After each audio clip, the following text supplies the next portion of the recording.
साथियों, जय भीम, जय मूल निवासी, जय भारत। आज 4 जनवरी 2019 है।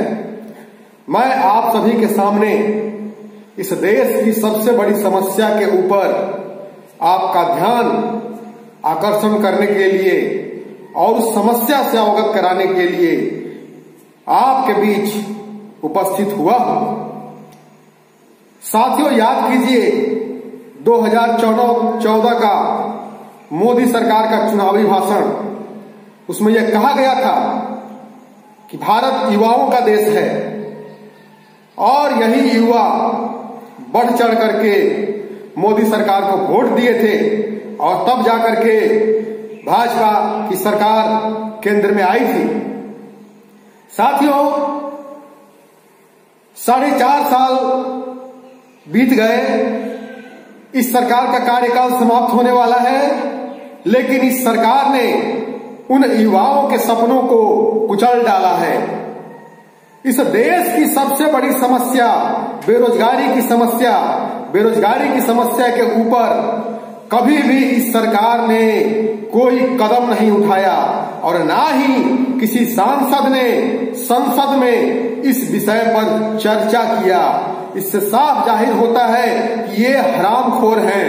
मैं इन्हें हरामखोर क्यों बोल रहा हूं? मैं इन्हें हरामखोर इसलिए बोल रहा हूं कि ये हराम का माल समझ के इन युवाओं का वोट खा गए और इन युवाओं के सपनों को कुचल डाला।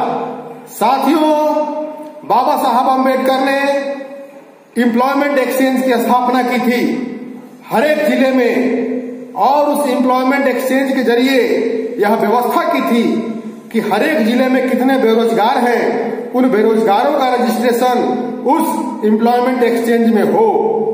तभी जाकर के हमारे पास पूरे देश में ये आंकड़ा होगा, बेरोजगारी का आंकड़ा, और तभी जाकर के उस आंकड़े को ध्यान में रखते हुए बेरोजगारी दूर करने की नीति बनाई जा सकती है। लेकिन ये सरकार चाहती ही नहीं कि इस देश से बेरोजगारी खत्म हो।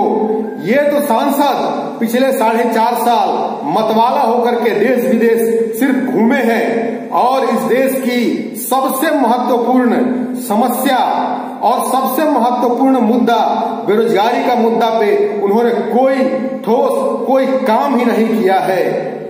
साथियों, 2019 का चुनाव आने वाला है और इस देश की सबसे बड़ी समस्या बेरोजगारी की समस्या को एक राष्ट्रीय